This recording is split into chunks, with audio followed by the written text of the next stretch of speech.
నమస్తే, నేను మీ రాజేంద్ర.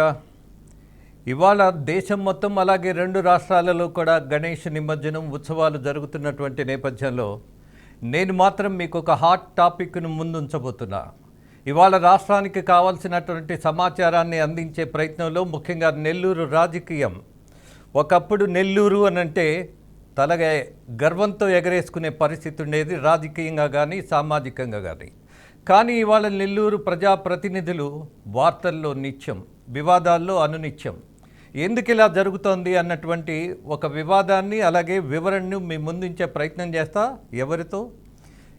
నెల్లూరు అర్బన్ ఎమ్మెల్యేగా, టీడీపీ ఎమ్మెల్యేగా ఉన్నటువంటి కోటంరెడ్డి శ్రీధర్ రెడ్డి గారితో. గుడ్ ఆఫ్టర్నూన్ అండి. గుడ్ ఆఫ్టర్నూన్ శ్రీధర్ రెడ్డి గారు. చెప్పండి రాజేంద్ర గారు. నేను నెగిటివ్గా బిగిన్ చేసే కంటే కూడా వివరణాత్మకంగా మన చర్చను బిగిన్ చేయాలన్న ప్రయత్నం చేస్తా. ప్రజలకు కూడా మేలు చేస్తుంది, మీ ద్వారా చాలా విషయాలు తెలుస్తాయి. నిజానికి మేము అబ్జర్వ్ చేసిన దాంట్లో ఒక జర్నలిస్టులుగా మిమ్మల్ని నేను గమనించినప్పుడు you are more emotional. At the same time రాజకీయాల్లో ఎక్కడ ఎమోషన్స్ ఉండవు, కేవలం రాజకీయ ప్రయోజనాలే ఉంటాయని వింటాము. అలాగే అనేక మంది నాయకులను కూడా అలానే చూస్తాం. బట్ నెల్లూరు రాజకీయాల్లో మీరు పదే చాలాసార్లు ఎమోషనల్గా ఫేస్ చేశారు అనేక విషయాల్ని. What is the reason behind that? రాజకీయాన్ని మీరు అలవాటు చేసుకోలేకపోతున్నారా? నా దృష్టిలో రాజకీయాలంటే, ఎమ్మెల్యే అంటే ప్రజా సమస్యల పరిష్కారం కోసం స్పందించడం, ఆ సమస్యలను పరిష్కరించడం, ఆ సమస్యల పరిష్కారం కోసం పోరాటం చేయటం, 10 కాలాల పాటు ప్రజలు గుర్తుంచుకునే మంచి పనులు చేయటం, ఏదైనా మనసుకు తీసుకోవటం. ఏదో ప్రజలు చెప్పారు కదా, విన్నాంలే, సరిపోయిందిలే, మీడియాతో మాట్లాడామంటే ఆ ధోరణికి నేను వ్యతిరేకం. నిరంతరం ప్రజల్లో ఉండాలా, ప్రజలు చెప్పే సమస్యలు మనసుకు తీసుకోవాలా. వాటిలో కొన్ని అయ్యేవి ఉంటాయి, కొన్ని కాని ఉంటాయి. అయ్యే వాటిని పరిష్కారం చేయాలా, కాని వాటిని ఏ కారణంతో పరిష్కారం కావచ్చు చెప్పాలా. అది రాజకీయ నాయకుడు వహించే బాధ్యత. అంతేకాకుండా ఎమ్మెల్యే అంటే 5 ఏళ్లకు ఒకసారి ఓట్ల కోసం వచ్చే నాయకుడు కాదు. ఎమ్మెల్యే అంటే నిరంతరం ప్రజల మధ్యలో ఉండాలని. అందుకే ఈ 11 ఏళ్ల ఎమ్మెల్యే కాలంలో 4 సార్లు రూరల్ నియోజకవర్గంలో ఇల్లు తిరిగా. గ్రామాలు పర్యటనలు అయితే, డివిజన్ పర్యటనలు అయితే 100 సార్లు వెళ్ళి ఉన్నా. ఇంకా మంచి చెడ్డ కార్యక్రమాలకి నిరంతరం ప్రజల్లో ఉండటం నాకు ఇష్టం. ఆ ఫందాలు ముందుకు సాగుతా. ప్రజలు ఏం చెప్పినా మనసుకు తీసుకుంటారు. మనసుకు తీసుకోబట్టే మిమ్మల్ని మరొక విషయంలో కూడా చాలా ప్రత్యేకమైనటువంటి పరిస్థితిలో ఆంధ్రప్రదేశ్ ఒక నిరంకుశ పాలనలో ఉంది అన్నటువంటి వాదం బలపడుతున్నటువంటి నేపథ్యంలో ఆ రోజు మీరు పాలకపక్షంలో ఉన్నారు ఎమ్మెల్యేగా. కానీ అదే పాలకపక్షాన్ని మీరు వ్యతిరేకించి బయటకు వచ్చినటువంటి the first man from the Andhra Pradesh, that to పాలకపక్షం నుంచి. బలమైనటువంటి కారణం ఏంటి? 16 నెలల ముందు వైఎస్ఆర్ కాంగ్రెస్ పార్టీ అధికారాన్ని వదులుకొని వ్యతిరేకించారు. ఎందుకంటే జగన్మోహన్ రెడ్డి గారితో, ఆ కుటుంబంతో నాకున్న బంధం సుదీర్ఘ బంధం. కానీ ఆ బంధాలు, అనుబంధాలు జగన్మోహన్ రెడ్డి గారు ముఖ్యమంత్రి అయిన తర్వాత క్రమేణా దూరం అవుతూ వచ్చాయి. నియోజకవర్గ సమస్యల పరిష్కారం కావచ్చు, అభివృద్ధి పనులు కావచ్చు, ఇవే కాకుండా ప్రధానంగా జగన్మోహన్ రెడ్డి గారి వ్యవహార శైలి. నేను మానవత్వంతో నా నియోజకవర్గంలో వరదల్లో అమరావతి ప్రజలు చిక్కుకుంటే ఆ దారిని వస్తూ మానవత్వంతో ఆగి పరామర్శించి యోగక్షేమాలు అడిగితే దాన్ని సైతం వారు దెబ్బట్టినటువంటి తీరు. 2 ఆనాడు జగన్మోహన్ రెడ్డి గారు తన చుట్టూ ఉన్న కోటరీ మీద అతిగా ఆధారపడటం, వాళ్ళు ఎమ్మెల్యేలని గడ్డి పోచలతో సమానంగా చూడటం. జగన్మోహన్ రెడ్డి గారు కూడా అదేవిధంగా ఆ యొక్క కోటరీని ప్రోత్సహిస్తూ ఎమ్మెల్యేలకి అపాయింట్మెంట్ ఇవ్వకపోవటం. ఇవన్నీ కారణాలు. అనేక కారణాల్లో భాగంగా నేను జగన్ గారితో ప్రయాణం వద్దు అనుకున్నా. ఆఖరి దాకా ఉండి జగన్ గారిని మోసం చేయటం నాకు ఇష్టం లేదు. వద్దు అనుకున్న తర్వాత తాడో పేడో తెలుసుకోవాలని చెప్పని 16 నెలల ముందే అధికారం వదులుకొని ప్రతిపక్ష పార్టీలోకి వచ్చా. రాజేంద్ర గారు, మీకు తెలుసు, ప్రతిపక్షంలో ఉండి అధికార పార్టీలోకి అధికారం కోసం వెళ్ళే వ్యక్తులు మీరు చూసి ఉంటారు. కానీ అధికారంలో ఉండి 16 నెలల ముందే తెలుగుదేశం పార్టీ భవిష్యత్తు ఏమవుతుందో ఆ రోజు ఎవరికి తెలియని పరిస్థితి. అయినా జగన్ గారితో వద్దు అనుకున్నా, తెలుగుదేశం పార్టీలో అవకాశం వస్తే పనిచేయాలనుకున్నాం. చంద్రబాబు నాయుడు గారు, లోకేష్ గారు అవకాశం ఇచ్చారు, పనిచేసాం. దేవుడు దయతలిచాడు, ప్రజలు ఓటేశారు, 3వ సారి ఎమ్మెల్యే ఎన్నికయ్యారు. I appreciate your decision till now because ఆంధ్రప్రదేశ్లో అధికార మార్పిడి జరిగింది అంటే మీలాంటి వాళ్ళు మొట్టమొదటిసారిగా మీరు ఒక స్టెప్ వేశారు. ఆ తర్వాత మీ జిల్లా నుంచి కదలిక వచ్చింది, అలాగే ఆంధ్రప్రదేశ్ మొత్తం గమనించింది. ఎక్కడైనా పాలకపక్షంలో మీరు అన్నట్టు 4 రాళ్ళు వెనకేసుకోవాలి అన్నటువంటి ఆలోచన ఉంటుంది. కానీ 4 బాధ్యతలు భుజానేసుకొని బయటకు వచ్చినటువంటి పరిస్థితి. ఫైన్. ఇవాళ ఏమనిపిస్తుంది? ఈరోజు నేను తెలుగుదేశం పార్టీ కూటమిలో సంతోషంగా ఉన్నా. నెల్లూరు రూరల్ నియోజకవర్గంలో ఈ 14 నెలల కాలంలో నారా చంద్రబాబు నాయుడు గారు ముఖ్యమంత్రి గారి ప్రోత్సాహంతో 300 కోట్లకు పైగా అభివృద్ధి పనులు చేపట్టాం. 70% పూర్తయినాయి, 30% జరుగుతూ ఉన్నాయి. ఇంతేకాకుండా రాష్ట్రంలో లోటు బడ్జెట్ ఉన్న రాష్ట్రంలో గత వైఎస్ఆర్ కాంగ్రెస్ పార్టీ విధానాలతో సర్వనాశనమైన ఆంధ్ర రాష్ట్రంలో చంద్రబాబు నాయుడు గారు పరిపాలనా దక్షతతో ముందుకు సాగుతున్నారు. ఎన్నికలు ఇచ్చిన హామీలు ఒక్కొక్కటి నెరవేరుస్తూ వస్తున్నారు. సంక్షేమాన్ని కొనసాగిస్తూ ఉన్నారు. అభివృద్ధి కార్యక్రమాలు చేపడుతూ ఉన్నారు. అమరావతి రాజధానిగా పోలవరం వీటన్నింటినీ పరుగులు పెట్టిస్తూ ఉన్నారు. అన్నిటికీ మించి మన బిడ్డల ఉద్యోగాల కోసం పారిశ్రామిక పెట్టుబడి ప్రోత్సహిస్తున్నారు. రాజేంద్ర గారు, ఒక్క విషయం చెప్పండి. 25 సంవత్సరాల ముందు చంద్రబాబు నాయుడు గారు కంప్యూటర్లు అంటే అందరూ ఏమన్నారు? కంప్యూటర్లు కూడు పెడతాయన్నారు. కానీ కంప్యూటర్ల తర్వాత కుడు పెట్టే, గూడు పెట్టే, దశ దిశ మార్చే. మరి ఈనాడు ప్రపంచం అంతా క్వాంటమ్ వ్యాలీ అంటూ ఉంది. మన ముఖ్యమంత్రి చంద్రబాబు నాయుడు గారు ఈ దేశంలో అందరు ముఖ్యమంత్రుల కంటే ముందుగా కలదెలుసుకుని చురుగ్గా కదిలి క్వాంటమ్ వ్యాలీ వైపు దృష్టి పెట్టాడు. ఇది విజయవంతమైతే రాబోయే 2-3 తరాలు భవిష్యత్తు అద్భుతంగా ఉంటుంది. అంటే వచ్చే ఎన్నికల్లో ఓట్ల కోసం పనిచేసే వ్యక్తి సగటు రాజకీయ నాయకుడు, భావితరాల కోసం ఆలోచన చేసే వ్యక్తి రాజనీతిజ్ఞుడు. అలాంటి చంద్రబాబు నాయుడు గారి నేతృత్వంలో, యువనాయకుడు నారా లోకేష్ గారి నేతృత్వంలో తెలుగుదేశం పార్టీ ఎమ్మెల్యేగా నేను పనిచేయటం నాకు జీవితంలో గర్వకారణంగా భావిస్తున్నా. ఇంకా నెల్లూరు రూరల్ నియోజకవర్గానికి పెండింగ్ పనులు చాలా ఉన్నాయి. వాటన్నిటినీ కూడా ముఖ్యమంత్రి గారి ఆశీస్సులతో పూర్తి చేస్తానన్న సంపూర్ణ విశ్వాసం నాకు ఉంది. Yes, I do agree with you Sridhar Reddy గారు. కారణం ఏంటంటే నెల్లూరుకి లేనిది లేదు. I mean infrastructure wise. ఒక పక్క సముద్రం ఉంది, నౌకాయానానికి అత్యంత వసతి కలిగినటువంటి ప్రాంతం ఇది. మరో పక్క ఇంటర్నేషనల్ ఎయిర్పోర్ట్ ఉన్నది.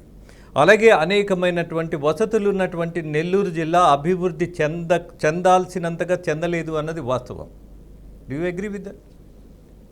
అభివృద్ధి చెందాల్సినంతగా చెందలేదు అన్నది వాస్తవం, దాంట్లో ఎలాంటి అనుమానం లేదు. కానీ రాబోయే రోజుల్లో నెల్లూరుకి ఉజ్వలమైనటువంటి భవిష్యత్తు ఉంటుంది. ఈరోజు చంద్రబాబు నాయుడు గారు ముఖ్యమంత్రిగా అనేక కార్యక్రమాలు చేపట్టారు. అవన్నీ కూడా ఆ ఫలితాలు రాబోయే రోజుల్లో తెలుస్తాయి.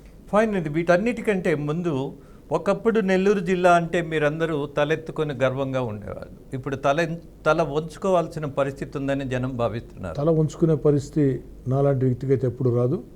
తల ఎత్తుకునే ఆత్మవిశ్వాసంతో సగర్వంగా ప్రజల మధ్యలో ఉంటుంది. అది ఇండివిజువల్గా మీ అభిప్రాయం. కానీ ఇవాళ అక్కడ రాజకీయం చూస్తే మొత్తం మైనింగ్ దోపిడీకి గురైంది అన్నది వాస్తవం, కాదనలేనటువంటి సత్యం. దర్యాప్తు సంస్థలు కూడా తేల్చినటువంటి విషయం. ఆ దోపిడీ గురైంది తెలుగుదేశం పార్టీ కూటమి హయాంలో కాదు, వైఎస్ఆర్ కాంగ్రెస్ పార్టీ కూటమి హయాంలో ఆ దోపిడీ గురైంది. దాని మీద దర్యాప్తు సంస్థలు కూడా తప్పుపట్టాయి. ప్రభుత్వం కూడా దిశగా చర్యలు తీసుకోబోతుంది. యా. ఇక నెక్స్ట్ మరొక విషయానికి వస్తే అత్యంత వివాదాస్పదమైనటువంటి విషయంగా నెల్లూరు రాజకీయం మారుతోంది ఒక మహిళ మూలాన. నేనేమంటానంటే మహిళలైతే విపరీతమైనటువంటి ప్రచారం చేసేస్తారు మీడియా వాళ్ళు కూడా, నాకేం అందులో సందేహం లే. మగాళ్లలో ఇలాంటి వాళ్ళు ఎంతమంది లేరు? అవకాశం వచ్చినప్పుడు దోపిడీకి గురి చేసేటటువంటి ప్రవృత్తి ఉన్నవాళ్ళు, దోచుకునే వాళ్ళు, అలాగే అధికారులతో అంటకాగి ఎదిగే వాళ్ళు చాలామంది ఉన్నారు. ఈమెకు సంబంధించి ఈ వివాదం మీ చుట్టూ తిరగడంలో ఉన్నటువంటి పరమార్థం ఏంటి? మీరు చెప్పే ఆ మహిళ ఎవరైతే ఉన్నారో వారితో నాకు కనీసపాటి పరిచయం కూడా లేదు. ఎప్పుడు వారు నాతో మాట్లాడలేదు, శ్రీకాంత్ దగ్గర రాలేదు. శ్రీకాంత్ కుటుంబం నాకు తెలుసు, శ్రీకాంత్ తండ్రి తెలుసు, శ్రీకాంత్ తెలుసు. దాదాపు 15 ఏళ్లుగా జైల్లో ఉన్నాడు. మధ్యలో కొంతకాలం జైలు నుంచి కూడా పరారయ్యాడు. అనేకసార్లు ఫెరోల్ మీద బయటకు వచ్చారు. ఫెరోల్ అనేది ఒక ఐజీ హక్కు, మీకు తెలుసు. ఒక వారం రోజులు 15 రోజులు వారి తండ్రి నా వద్దకు వచ్చాడు. లేఖ ఇచ్చాం. ఎందుకు ఇస్తాం లేఖ? సాధ్యాసాధ్యాలు పరిశీలించి అవకాశం ఉంటే చేయమని. ఓకే. ఈరోజు వైఎస్ఆర్ కాంగ్రెస్ పార్టీ ఇంత యాగీజ్ చేస్తుంది కదా, మరి వైఎస్ఆర్ కాంగ్రెస్ పార్టీ ప్రభుత్వ హయాంలో చెవిరెడ్డి భాస్కర్ రెడ్డి, సూళ్ళూరుపేట ఎమ్మెల్యే వీరందరూ లేఖలు ఇచ్చారు. ఇప్పుడు ఫెరోలు కూడా వచ్చింది. కానీ ఇప్పుడు మేము ఇచ్చిన లేఖలు జూలై 16 తిరస్కరించారు. మా లేఖలు తిరస్కరించిన 14 రోజుల తర్వాత ఫెరోలు ఇచ్చారు. ఇది ఎలా జరిగింది? ఇద్దరు ఎమ్మెల్యేలు లేఖ ఇచ్చినా తిరస్కరించిన తర్వాత ఫెరోలు ఎలా వచ్చింది? దీని మీద హోంమంత్రి అనిత గారు విచారణ చేస్తూ ఉన్నారు. విచారణలు అన్నీ తెలుస్తాయి. రాజేంద్ర గారు ఒకటి ఆలోచించేయండి. దయచేసి నా స్థానంలో మీరు కూర్చోండి, మీ స్థానంలో నేనుంటా. ప్రశ్న అలాంటిది అనుకోండి. ఓ శాసనసభ్యుడిగా ఉన్నప్పుడు అనేక మంది పనుల కోసం వచ్చినప్పుడు లేఖలు ఇవ్వటం సహజం. ఎందుకని చెప్తున్నానంటే భారతదేశంలో కొన్ని వందల మంది ఎమ్మెల్యేలు వేల మందికి లేఖలు ఇచ్చి ఉంటారు. దాంట్లో కొన్ని ఫెరోలు వచ్చి ఉంటాయి, కొన్ని రావు. ఫెరోలు అనే కాదు, అనేక సమస్యల మీద వస్తూ ఉంటారు. ఒక ఎమ్మెల్యే రాసిన లేఖ ఎప్పుడూ ప్రభుత్వ జీవో కాదది. ఆ లేఖ సాధ్యాసాధ్యాలు పరిశీలించి అధికారులు చర్య తీసుకుంటారు. దానికి రాద్ధాంతం చేయటం వైఎస్ఆర్ కాంగ్రెస్ పార్టీకి. ఈ సందర్భంగా మీకు ఒక విషయాన్ని గుర్తు చేస్తా, అప్రస్తుతమేమో కానీ రాజశేఖర రెడ్డి గారు ఆయన నియోజకవర్గానికి సంబంధించి అనేక మంది మాకు ఫ్యాక్షన్ వల్ల ఇబ్బందులు ఉన్నాయి, ప్రమాదం ఉంది అని అడిగితే ఆ రోజు రంగయ్య నాయుడు సహాయ మంత్రి, హోంశాఖకు సహాయ మంత్రిగా ఉన్నారు. 760 లెటర్లు ఆయన లెటర్ హెడ్ మీద ఇచ్చారు. ఇది వాస్తవం. నా దగ్గర ఆ లెటర్స్ ఉండే. అది ధర్మపీఠ మన కార్యక్రమంలో కూడా నేను అడిగాను, ఒక ఫ్యాక్షన్ సీమలో ఇవ్వాల్సింది ఉపాధి కానీ తుపాకులు కాదు కదా అని. కానీ ఆయన అన్నది ఒకటే, నేను ప్రజాప్రతినిధిగా ఉన్నప్పుడు వాడికి ఇబ్బంది ఉన్నప్పుడు రూల్స్ ప్రకారం అవకాశం ఉంటే ఇవ్వండి అని లెటర్ ఇచ్చా, అంతే, అంతవరకే నేను చేసింది అన్నారు. అంతే, ఫైన్. ఇతను మీ సన్నిహితుడు అవటం అనేది మీరు బాధపడుతున్నటువంటి పరిస్థితి ఉన్నదా? నాకు సన్నిహితుడు కాదండి, కాదుగా, పరిచయమైన కుటుంబం. ఓకే, మీకేదో రైట్ హ్యాండ్ అని అదని ఇదని ఎవరిని అడిగినా చెప్తారు మీకు. నేను 2014 ఎమ్మెల్యేనయ్యా, 2010 నుంచి జైల్లో ఉన్నాడు. ఇంకా నాకు సన్నిహితుడు ఎలా అవుతాడు? వెరీ లాజికల్ కదా. మరి అలా ఈ పేరును ప్రచారం చేయటంలో ఉన్న నేపథ్యం ఏంటి అసలు? వైఎస్ఆర్ కాంగ్రెస్ పార్టీ ప్రయత్నాలు. ఎందుకంటే తెలుగుదేశం పార్టీ శాసనసభ్యులు అంటే వైసీపీకి కోపం, బాధ ఉంటాయి. కానీ నాలాంటి వాళ్ళు ఎక్కువ కాలం వాడు సంసారం చేసి వచ్చారు కాబట్టి అధికారంలో ఉన్న వేళ తిరుక్కొని బయటకు వచ్చి ఎదిరించి కలబడి నిలబడ్డాం కాబట్టి మమ్మల్ని లక్ష్యంగా చేసుకున్నారు. ఖచ్చితంగా ఉంటుంది. బాగా గమనించండి రాజేంద్ర గారు, ఆ 16 నెలలు వైఎస్ఆర్ కాంగ్రెస్ పార్టీకి నేను దూరంగా జరిగిన వేళ YSR Congress party social media, main media, YCP మంత్రులు, సలహాదారులు నన్ను లక్ష్యంగా చేసుకుని విపరీతంగా దుష్ప్రచారం చేశారు, కేసులు పెట్టారు, వేధించారు, వెంటాడారు. కానీ నేను మళ్ళీ మొన్న ఎన్నికల్లో ఎమ్మెల్యే అయిన తర్వాత, అంటే 3వ ఎమ్మెల్యే ఎన్నికైన తర్వాత వారు నా జోలికి ఎక్కడా రాలా. దాదాపు 10 నెలలు దాకా రాలా. నా పని నేను చూసుకుంటామన్నా. నియోజకవర్గం అభివృద్ధి పనులు 300 కోట్లతో అభివృద్ధి పనులు, 339 అభివృద్ధి పనులు ఒకరోజు శంకుస్థాపన చేసి 60 రోజుల్లో పూర్తి చేసి ఈ దేశంలో రికార్డు స్థాయిలో పూర్తి చేయటం, అనేక రకాల పనులు, ప్రభుత్వం ఇచ్చే సంక్షేమ కార్యక్రమాలు, నా పనులు నేనుండా. నా వెంట నడిచే నాయకులు, కార్యకర్తలకు ఏం చేయాలా? ఎందుకంటే నాయకుడికి ప్రజా సమస్యల పరిష్కారం ఎంత ముఖ్యమో వెంట నడిచే కార్యకర్తలకు కూడా ప్రోత్సహించడం అంతే ముఖ్యం. ప్రోత్సహించడం అంటే బొగ్గగెలటం, పొట్టగెలటం ఒకటే కాదు, భుజం తట్టం ఒకటే కాదు. రాజకీయంగా గౌరవించే వాళ్ళని అవకాశాలు కల్పించాలా. రాజకీయాల సంబంధం లేకుండా కుటుంబాల్లో కాస్త ఆర్థికంగా మన చేతనైనటువంటి సహాయం, అవకాశాలు కల్పించాలి. కాబట్టి ఆ పనిలో నేను ఉన్నా. 4 నెలలుగా ఏదైతే మంత్రివర్గ విస్తరణ ఉంటుందని చంద్రబాబు నాయుడు గారు చెప్పలా, లోకేష్ గారు చెప్పలా, మీడియాలో వార్తలు వస్తున్నాయి, సోషల్ మీడియాలో వార్తలు వస్తున్నాయి. నేను మంత్రి పదవి వస్తుందని చెప్పలా, మీడియాలో ప్రముఖంగా వచ్చే పేర్లలో నా పేరు కూడా వస్తుంది. ఇది చూసి దీన్ని లక్ష్యంగా చేసుకొని నాకేదో మంత్రి పదవి వస్తుందని వైఎస్ఆర్ కాంగ్రెస్ పార్టీ భావించి దాన్ని చెడగొట్టేదానికి చేసే ప్రయత్నాలు తప్ప మరొకటి కాదు. నేను ఒక సీనియర్ పర్సన్గా మీతో ఒక భావాన్ని పంచుకోవాలి. ఒక పాలకపక్షం నుంచి బయటకు వస్తున్నటువంటి ఎమ్మెల్యే కొన్ని డిమాండ్స్ పెడతాడు, 100% పెడతారు ఇవాళ రాజకీయాల్లో. అలాగే తీసుకునేటటువంటి పార్టీ ఆ రోజు విపక్షంలో ఉంది. ఆ విపక్షంలో ఉన్నటువంటి పార్టీకి మీరు వేసే స్టెప్పు చాలా ఉపయోగమని వాళ్ళకి తెలుసు. బట్ మీ మధ్య ఏ రకమైనటువంటి ఒక సప్రయోజనం లేకపోవడం అనేది as a journalist I appreciate your decision. మీకు ఆ డిమాండ్స్ ఉంటే వాళ్ళు హామీ ఇచ్చుంటే మొట్టమొదటిసారి మీరు మంత్రి అయ్యేవాళ్ళు. నేను టికెట్ అడగల, ఎమ్మెల్యే టికెట్ కూడా నేను అడగల. ఓకే.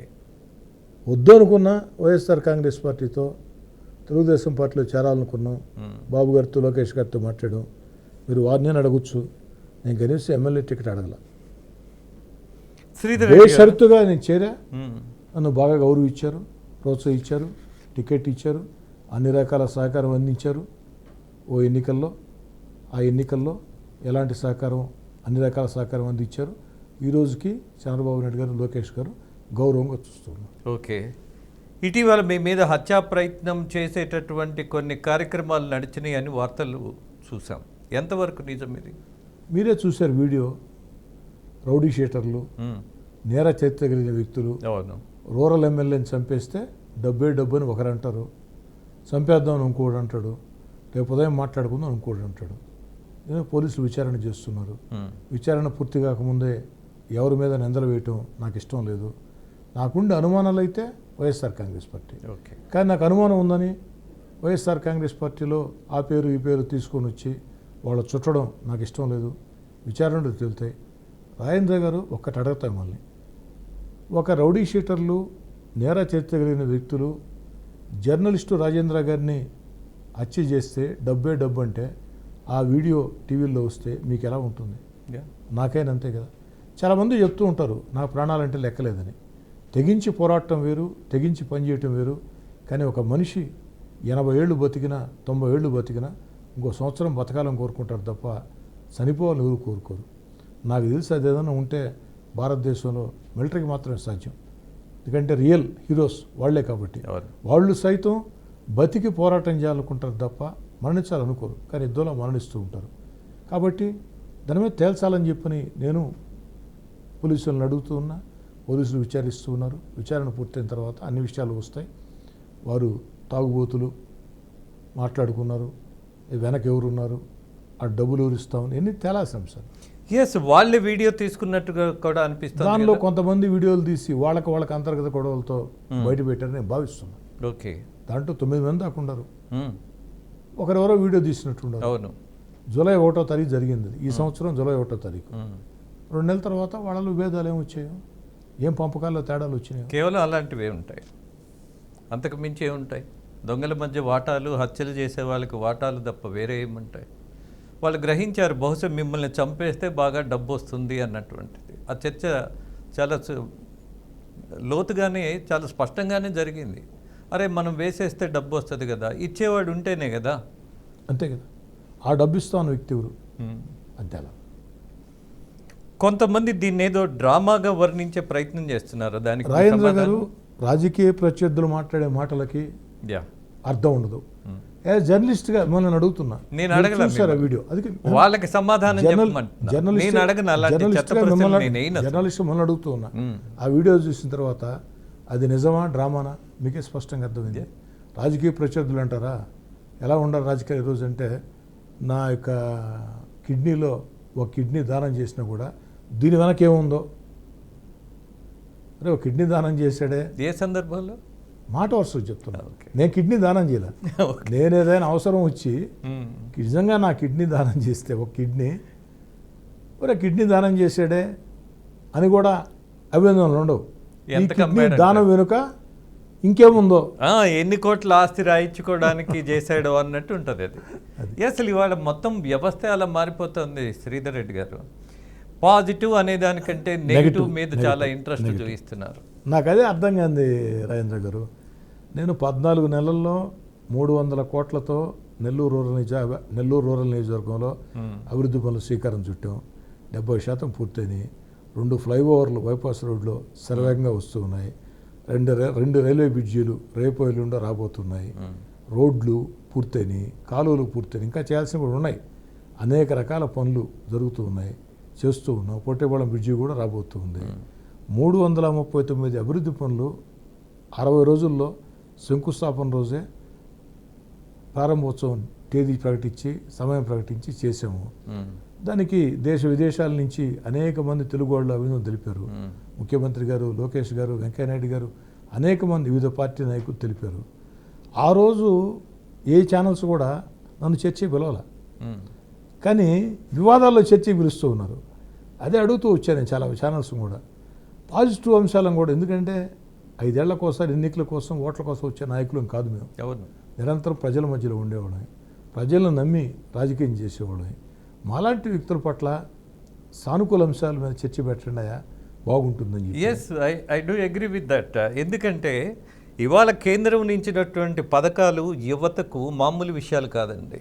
వితౌట్ కొలెటరాల్ మీ దగ్గర సరైనటువంటి ఒక అద్భుతమైనటువంటి ఆదాయ మార్గం ఉంటే 10 కోట్లు మీకు లోన్ ఇవ్వటానికి కేంద్ర ప్రభుత్వ పథకం ఉన్నది. అది ఎవరు ప్రచారం చేయరు, దాని గురించి ఎవరు మాట్లాడరు. మీ నాయకులు కూడా చాలామంది అభివృద్ధి మీద ఏదో మామూలుగా ఏదో రొటీన్గా మాట్లాడేస్తారు. బట్ మీరు 330 కోట్లకు సంబంధించిన పనులు 300 కోట్లు 300 కోట్ల పనులకు సంబంధించి పదే పదే చెప్తున్నప్పుడు మీ ఆలోచన ఏంటో నాకు అర్థమవుతుంది. ఎస్, ఒక ఎమ్మెల్యే వివాదాస్పదమైనటువంటి వ్యవహారాల్లో కూడా నెగ్గుకొచ్చి మళ్ళీ గెలిచాడు అని అంటే దాని అర్థం ఏంటి? ప్రజల ఆమోదం. ఎస్, ఆ ప్రజలు మిమ్మల్ని కోరుకున్నారు. ఆ పార్టీ నుంచి బయటికి రావడం అనేది అభినందించారు, అలాగే గుర్తించి గౌరవిస్తున్నారు. ఇవాళకి కూడా జరుగుతున్నటువంటి వాటిల్లో ఒక చిన్న విషయం ఇవాళ ప్రజాప్రతినిధులకి ఎంత కంటకంగా మారుతుంది అన్నదే చర్చనీయాంశం. నాకు కూడా మీ ప్రజాప్రతినిధుల బ్రతుకు ఎలా అయిపోయింది అని అంటే అరిటాకు సామెతలాగా అయిపోయింది అంటాను. ఏమంటారు శ్రీధర్ రెడ్డి? 100% నిజం. ఇక లేఖలు ఇవ్వాలంటే ఒక భయం, ఇవ్వకుంటే ఒక భయం, ఒక మహిళ పక్కన నిలబడాలంటే భయం, ఎవరు పురుషులైనా ఫోటోలు తీసుకోవాలంటే భయం.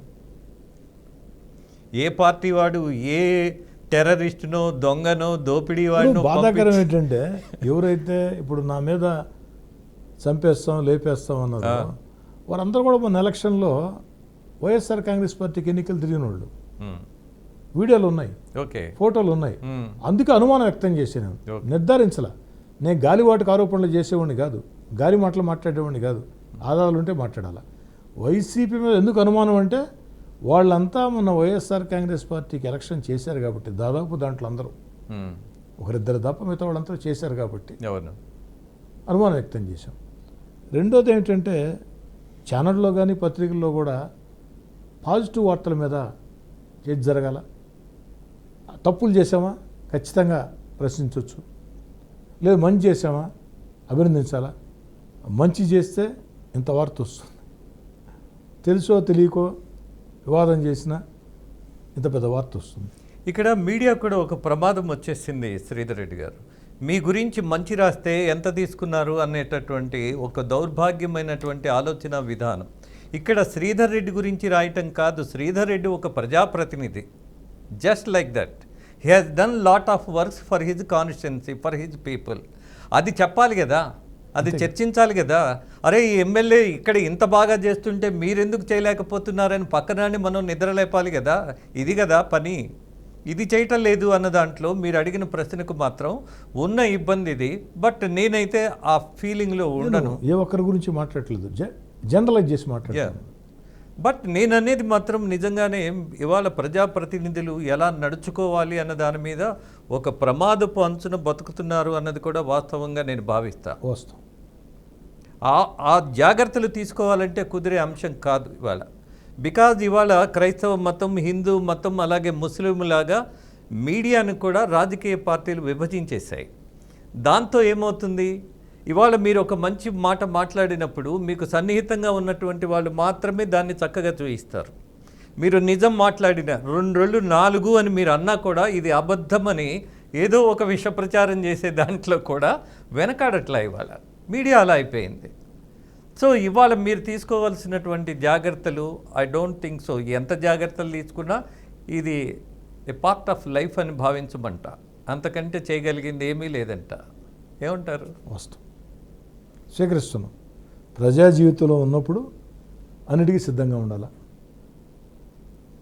ఫైన్. అలాగే మీ జిల్లాలో ఉన్నటువంటి మైనింగ్ దొంగలు ఎప్పుడు శిక్షకు గురవుతారు? అవకాశం ఉందా? ప్రభుత్వం ఆ దిశగా ఆలోచన చేస్తూ ఉంది. ఖచ్చితంగా దర్యాప్తు సంస్థలు విచారిస్తున్నాయి. త్వరలోనే వైఎస్ఆర్ కాంగ్రెస్ పార్టీ ప్రభుత్వంలో మైనింగ్ దుర్మార్గాలకి పాల్పడిన వ్యక్తుల మీద కఠిన చర్యలు ఉంటాయి. ఇప్పటికే కొంతమంది అరెస్ట్ చేశారు, కొంతమంది బెయిల్ తెచ్చుకున్నారు, కొంతమంది ఇంకా జైల్లో ఉన్నారు, ఇంకా అరెస్ట్ చేయవలసిన వాళ్ళు చాలామంది ఉన్నారు. అందరూ బయటకు వస్తారు. అలాగే మీ మీద హత్యా ప్రయత్నం గురించి చర్చించిన వాళ్ళు ఎందుకు ఇంత సమయం తీసుకుంటోంది డిపార్ట్మెంట్? పోలీస్ శాఖ సమాధానం చెప్పాలా, లోతుగా దర్యాప్తు చేస్తున్నారేమో. ఒక్కటి రాజేంద్ర గారు, వీడియో నిజమే కదా, వీడియో ఎవరు తప్పట్లేదు కదా. There is nothing to, video నిజం, అంతే, సత్యం. అంతే. మరి ఇలాంటి ఆకురౌడీలను కూడా మనం ఇంత సమయం తీసుకోవాల్సిన పరిస్థితిలో ప్రతిభావంతమైనటువంటి అధికారులు ఉన్నటువంటి పోలీసు డిపార్ట్మెంట్లో ఎందుకు ఇంత సమయం? బికాజ్ రెండోది, ఒక ప్రజాప్రతినిధి యాక్టివ్గా పనిచేస్తూ ఒక విప్లవాత్మకమైనటువంటి సంచలనాత్మకమైన నిర్ణయం తీసుకొని పాలకపక్షం నుంచి బయటకు వచ్చాడు కాబట్టి ఆయనకి ప్రమాదం ఉంటుంది కాబట్టి జనం పట్ల ఒక కంగారు ఉంటుంది జనంలో కూడా. అరే మన ఎమ్మెల్యేని ఏం చేస్తారేమో ఆ భయం ఉంటుంది. ఆ భయం పెరగకుండా ఉండటానికి సత్వరమైనటువంటి విచారణ జరగాలి కదా. వీళ్ళేమి పెద్ద ఎక్కడో దిగొచ్చినటువంటి ఇంటర్నేషనల్ కేడీలు కాదు కదా. జరుగుతుంది, త్వరలో అన్ని విషయాలు బయటకు వస్తాయి. బట్ జనం అయితే అసంతృప్తితో ఉన్నారు, అది గమనించారా? అంటే పోలీస్ శాఖకు ఉండే ఇబ్బందులు పోలీస్ శాఖకు ఉంటాయి, వాళ్ళు ఆలోచన విధానం ఇంకో రకంగా ఉంటుంది. పూర్తి స్థాయిలో నిజాలు నెగ్గు తేల్చాలని ఈ విషయంలో పోలీస్ శాఖ అయితే చురుగ్గా స్పందించింది. దాంట్లో ఏమన్నా మిమ్మల్ని ఏమైనా పిలిచారా విచారణకు దీనికి సంబంధించి? మీ మీద అనుమానం ఉందా, ఎవరి మీద అనుమానం ఉందా అని అడిగారు? నేను అది వచ్చిన తర్వాత నా ఆఫీస్ కార్యాలయ ఇన్ఛార్జ్ చేత ఒక ఫిర్యాదు ఇప్పించాను, దీని విచారణ చేయించమని. పోలీస్ శాఖ ఆ దిశగా విచారణ చేస్తూ ఉంది. ఓకే, చాలా మందిని నాకు తెలిసి అరెస్ట్ కూడా చేశారు. అలాగే ఈ లెటరుని పదే పదే ఒక సమస్యగా మారుస్తున్నారు కదా. మీరు లెటర్ ఇవ్వబోయే ముందు ఆయనకి అర్హత ఉందా లేదా చూసుకున్నారా లేదా అని నేను అడగను. కారణం ఏంటంటే అది మీ బాధ్యత కాదు. మీ కాన్స్టిట్యున్సీకి సంబంధించి వృద్ధులు పేదలు ఎవరో వచ్చి అడిగినప్పుడు సహజంగా మీరు ఇవ్వాలి. ఇవ్వలేదనుకోండి మళ్ళీ మీడియానే శ్రీధర్ రెడ్డికి మళ్ళీ పాలకపక్షంలోకి వచ్చేసరికి బలుపు ఎక్కువైందంటారు. ఇచ్చారనుకోండి ఏదైనా జరగగానే శ్రీధర్ రెడ్డి కొల్యుడయ్యారు అంటారు. మీ పరిస్థితి ఏంటి? అందుకే ఏది ఏమైనా ఫెరోలు, ఏసీబీ కేసులు, వివాదాస్పద అంశాలకి లేఖలు ఇవ్వదలుచుకోలేదు, ఇవ్వను. దీనివల్ల కొంతమందికి నష్టం కూడా జరగవచ్చు. కానీ ఏ సంబంధం లేకుండా మానవత్వంతో ఒక కుటుంబం వస్తే లేఖ ఇచ్చిన దానికి నిందలపడ్డా చాలామందికి సమాధానం చెప్పాల్సి వచ్చింది.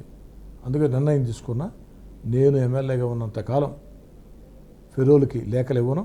నా కాడికి ఎవరైనా వచ్చినా అన్న పోలీస్ శాఖను సంప్రదించండి, విచారిస్తారు, అర్హులైతే ఇస్తారు, లేకుంటే లేదని ఉచిత సలహా చెప్పి పంపించేస్తారు. నాకేమనిపిస్తుందంటే ఉపాధికి కూడా మీరు ఉత్తరాలు ఇవ్వాలి అని అంటే కూడా భయపడే పరిస్థితి.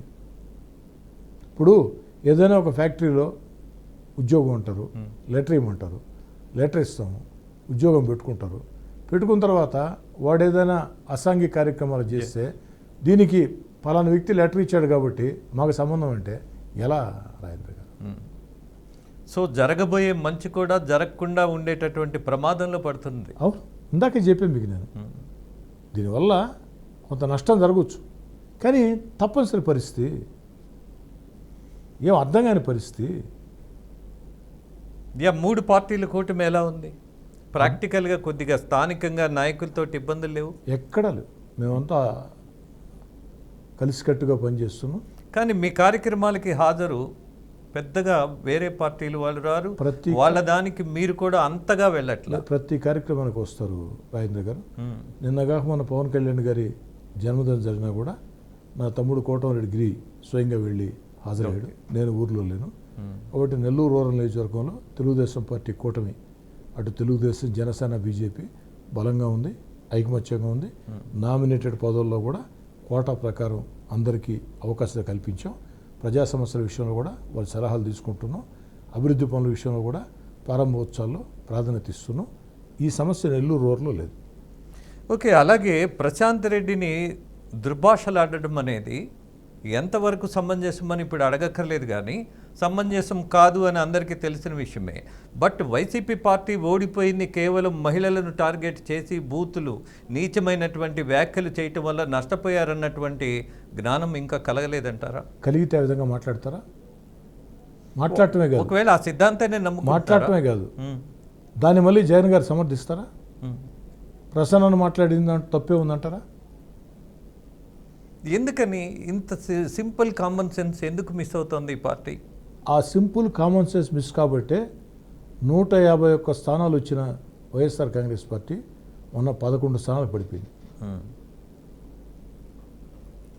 షర్మిలది, జగన్మోహన్ రెడ్డిది కేవలం ఆస్తి తగాదాల వల్లే వీళ్ళు ఇలా ఉన్నారు అని భావించవచ్చా? అందరూ తెలిసే విషయమే, జగమెరిగిన సత్యం. ప్రజలు అడుగుతున్నారు, తోడబుట్టిన చెల్లెలకి న్యాయం చేయలేని మీరు రాష్ట్రంలో ఉన్న మహిళలకు ఏమి న్యాయం చేస్తారు జగన్ గారు అని అందరూ ప్రశ్నిస్తూ ఉన్నారు. ఇప్పుడు ఆ చెల్లికి న్యాయం చేశాడో లేదో మీరు నేను ఎలా నిర్ణయించగలం? ఆ చెల్లె చెప్తుంది నాకు చేయలేదని. చెప్పిందే నిజమని ఎందుకు భావించాలి? ఒక ఆడపిల్ల, ఒక మహిళ నిజంగా చేసి ఉంటే ఎందుకు చెప్తారు? తల్లి ఎవరితో ఉంది? పోనీ జగన్మోహన్ రెడ్డి గారి ముందుకు వచ్చి, మీడియా ముందుకు వచ్చి ఇవన్నీ చేశా ఎందుకు చెప్పే ప్రయత్నం చేయలేదు? ఏమీ చేయలేదు కాబట్టి చెప్పే ప్రయత్నం చేయలేదు. ఓకే, కేవలం అదే కారణం అంటారా? నాకు తెలిసి అంతకుమించి వేరే కారణం లేదని అభిప్రాయం. ఓకే, ఒకటి, జగన్మోహన్ రెడ్డి గారు జైల్లో ఉన్నప్పుడు షర్మిల గారు 1000 కిలోమీటర్ల పాదయాత్ర చేశారు. జగన్మోహన్ రెడ్డి అధికారం వచ్చిన తర్వాత వారు కూడా రాజ్యాధికారం కోరుకోవడం తప్పులేదు కదా. ఒక రాజ్యసభ, ఒక లోక్సభ తప్పులేదు కదా. తప్పే ఉంటుంది అందులో. అన్నీ కూడా మిస్ అయినాయి. అంటే జగన్ గారికి అభద్రతాభావం.